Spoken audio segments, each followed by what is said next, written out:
अगस्त 2021 में अमेरिका ने अफगानिस्तान छोड़ दिया और फिर तुरंत तालिबान ने देश की सत्ता अपने हाथ में ले ली। 4 साल का समय बीत चुका है और अफगानिस्तान का पूरा सिस्टम भी अब बदल गया है।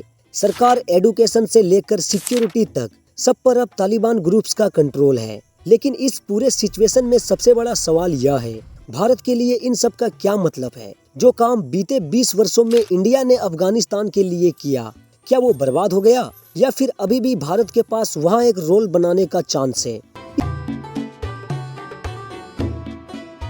इस सवाल का जवाब समझने के लिए हमें अफगानिस्तान में भारत का पुराना रोल देखना होगा। 2001 में तालिबान के गिरने के बाद अफगानिस्तान में एक नई गवर्नमेंट बनी। तब भारत ने अफगानिस्तान के साथ दोस्ती का हाथ बढ़ाया। भारत ने लगभग $3 बिलियन वहां इन्वेस्ट किए। उन पैसों से काबुल का पार्लियामेंट बिल्डिंग बनाया गया, जो वहां के डेमोक्रेसी का सिंबल है। इसके अलावा सलमा डैम, जिसे फ्रेंडशिप डैम के नाम से भी जाना जाता है, उसमें भी काम किया गया। और जेरांज डेलाराम हाईवे, जो अफगानिस्तान को ईरान के चाबाहर पोर्ट से जोड़ता है, भारत की ओर से मेजर सपोर्ट दी गई इस प्रोजेक्ट को बनाने के लिए। साथ ही हजारों स्कूल्स, हॉस्पिटल और स्कॉलरशिप्स तक की सुविधाएं अफगानी लोगों के लिए प्रदान की गई। यानी कि भारत ने न सिर्फ इंफ्रास्ट्रक्चर बनाए बल्कि अफगान लोगों के दिल भी जीते। लेकिन फिर आया अगस्त 2021, जब तालिबान ने फिर से अपने हाथ में पावर ले ली। तालिबान के पहले रूल में यानी 1996 से 2001 के बीच में ह्यूमन राइट्स और वुमेन राइट्स लगभग खत्म हो गए थे और अब दोबारा से तालिबान ग्रुप्स के सत्ता में आने के कारण फिर से वही रिस्ट्रिक्शंस देखने को मिल रहा है।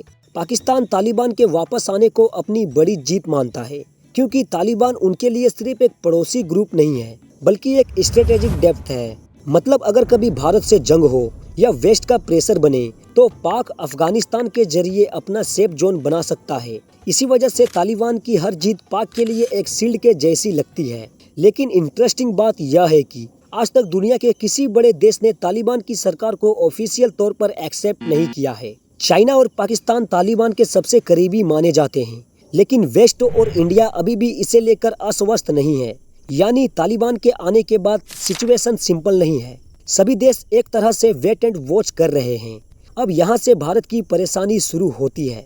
सबसे पहला परेशानी है सुरक्षा का। तालिबान के शासन के बाद अफगानिस्तान एक बार फिर से एक्सट्रीमिस्ट ग्रुप्स के लिए सेफ हेवन बन गया है और इसका असर सीधे तौर पर भारत की सिक्योरिटी, खासकर कश्मीर पर पड़ता है। दूसरा चैलेंज है प्रोजेक्ट्स का रुक जाना। जो रोड और पोर्ट के प्रोजेक्ट भारत ने सेंट्रल एशिया तक अपना कनेक्शन बनाने के लिए बनाए थे, वो अब रुक गए हैं। और थर्ड चैलेंज है डिप्लोमेटिक डिलेमा। अगर भारत तालिबान को एक्सेप्ट करता है तो इसका मतलब होगा पाकिस्तान के इन्फ्लुएंस को इनडायरेक्टली सपोर्ट करना, और अगर यहाँ भारत तालिबान को इग्नोर करता है तो अफगानिस्तान में पूरा स्पेस पाकिस्तान और चीन ले लेंगे। यानी भारत एक ऐसे मोड़ पर है जहाँ आगे कुआं तो पीछे खाई। फिर सवाल उठता है कि भारत ने क्या रणनीति बनाई है इस पूरे मसले को लेकर। भारत ने तालिबान को ऑफिशियल सरकार के रूप में तो रिकॉग्नाइज नहीं किया है, लेकिन हमने बातचीत के दरवाजे उनके लिए हमेशा ओपन रखे हैं। दोहा में तालिबान के नेताओं के साथ सन 2021 में हमारी पहली औपचारिक मुलाकात हुई।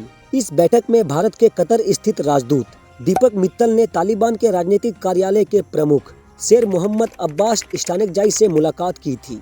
मुख्य चर्चा भारतीय नागरिकों की सुरक्षा और अफगान नागरिकों के भारत आने की प्रक्रिया पर केंद्रित थी। फिर 2022 में भारत ने अपनी एम्बेसी का एक छोटा टीम वापस से काबुल भेजा, सिर्फ कोऑर्डिनेशन के लिए। साथ ही भारत ने अफगानी सिविलियंस के लिए ह्यूमैनिटेरियन हेल्प देना कंटिन्यू रखा।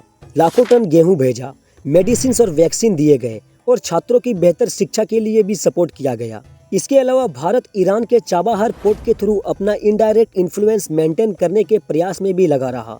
यानी कि भारत ने एक बैलेंस बनाने की पूरी कोशिश की, जहां एक तरफ अफगान लोगों के साथ दोस्ती भी जिंदा रखी तो वहीं दूसरी तरफ अपनी सुरक्षा का भी ध्यान रखा। अब बात करते हैं तालिबान शासन के बाद भारत के फ्यूचर की। अफगानिस्तान में भारत का रोल डिफेंड करेगा 2 चीजों पर। पहली, तालिबान कितना पाकिस्तान से दूर रह पाता है। अगर वो चीन या पाकिस्तान के इन्फ्लुएंस में चला गया तो भारत के लिए नुकसान होगा। दूसरी, भारत अपनी डिप्लोमेसी कितनी फ्लेक्सिबल रखता है। तालिबान अपने लिए इंटरनेशनल रिकॉग्नाइजेशन चाहता है और उसके लिए भारत जैसे बड़े देश के साथ बातचीत करना उनके लिए भी जरूरी होगा। साथ ही अफगानिस्तान की इकोनॉमी भी कोलैप्स के एज पर आ चुकी है। ऐसे में भारत अगर मानव सेवा और ट्रेड रूट्स के जरिए अफगान के साथ कनेक्टेड रहे तो एक सॉफ्ट पावर इमेज उनके नज़र में हमारे लिए बन सकता है। तो दोस्तों, पिक्चर अभी खत्म नहीं हुई है। अफगानिस्तान हमेशा से एक खेल का मैदान रहा है, कभी अमेरिका का, कभी पाकिस्तान का। आज वहाँ तालिबान है और भारत के लिए ये एक चैलेंज भी है और एक अपॉर्चुनिटी भी। अब सवाल यहाँ उठता है, क्या भारत तालिबान से बातचीत करे या उनसे दूर ही रहे? यह फैसला आने वाले समय में तय करेगा कि भारत का अफगानिस्तान में रोल कैसा होगा। वैसे आपको क्या लगता है भारत तालिबान फ्यूचर को लेकर? अपना जवाब हमें कमेंट में बताना ना भूले।